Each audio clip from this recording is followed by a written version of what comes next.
তোমরা তো জানো না কখন তোমরা মরবা। শোনো, তুমি অপরাধ করিও যদি তোমার মনে হয় আল্লাহ তোমাকে দেখে না, তখন করিও। তুমি অপরাধ করিও যদি তোমার মনে হয় আল্লাহ তোমাকে জিজ্ঞেস করবে না, তুমি নিশ্চিত বেঁচে যাবা। তুমি অপরাধ করিও যদি তোমার মনে হয় যে আল্লাহ তোমার জন্য জাহান্নাম নির্ধারণ করবে, আর তুমি আল্লাহকে বলবা আল্লাহ আপনি বললেই হবে না আমি জাহান্নামে যাব।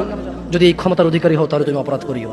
তোমাকে বলি, ইয়া মহিলা, মা, বোন, চাচা, চাচি, নামাজ ছাড়া মানুষ মুসলমান থাকে না। ওয়াল্লাহি আমি বলছি না কোথায় বাঁধবেন, তর্ক পরে। আমি বলছি আপনি নামাজটা স্টার্ট করেন না। আমি বলছি না যে তারা ওই 20 রাকাত পড়বেন না 8 রাকাত পড়বেন। আমি বলছি যে আপনি পড়েন, 2 রাকাত হইল পড়েন। আমি বলছি যে আপনি ঈশার নামাজ 15 রাকাত দরকার নেই, আপনি শুধু 4 পড়েন। আমি কি বলছি সুন্নত বাদ দিতে? আমি বলছি যে তুমি পড়ছো না, শোনো, ভয় পেও না, ঈশার নামাজ 15 রাকাত তোমার উপরে ফরজ নয়। আমি তোমাকে না করছি না 15 রাকাত পড়তে। আমি বলছি যে তুমি নামাজই পড়ো না, 4 পড়ো।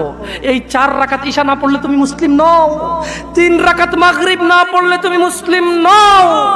4 রাকাত আসর না পড়লে তুমি মুসলিম নও। দেখো আমাকে দোষ দিও না। বুখারী খোলো, সালাত অধ্যায়ে যাও, আযান অধ্যায়ে যাও।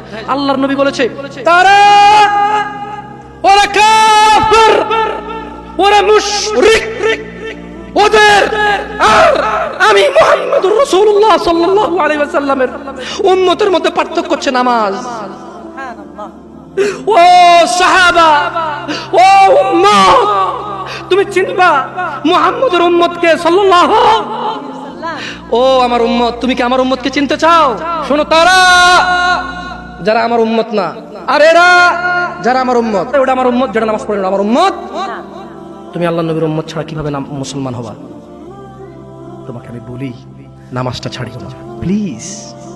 তুমি যে যে অপরাধে লিপ্ত আছো ছেড়ে দাও, চেষ্টা করো, কিন্তু নামাজটাকে তুমি এখন থেকে করবা। তোমার ফজর মিস হওয়া চাই না। তুমি যদি সারা জীবন নামাজ না পড়ো আমার যায় আসে না। তুমি যদি সারা জীবন নামাজ পড়ো আমার কিছু লাভ আছে। তুমি নামাজ পড়লে নাকি আমি আমার লাভে কথা বলছি। শোনো, তুমি নামাজ না পড়লেও আমার লাভ আছে। কি?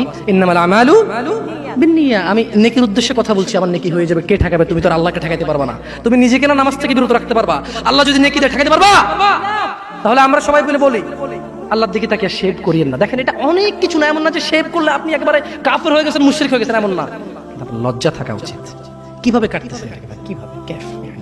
মহিলার ওঠে না, আপনার ওঠে, কেমনে কাটতেছেন? গলা কেটে দিবেন? কাটবেন না কেন? এটা হারাম। এটা কাটাও তো হারাম। শুকর খাওয়া কি হারাম? আপনি শুকর মাংস খাবেন? আপনি কুকুর মাংস খাবেন? কেন খাবেন না? কেন? কেমন হারাম? শুকর মাংস খাওয়া কি হারাম? এই এখানে তাহলে আমি বলছি না, কেউ কি রাজি হবে তার বোনের সাথে জানা করতে? কেন? কেন? কেন?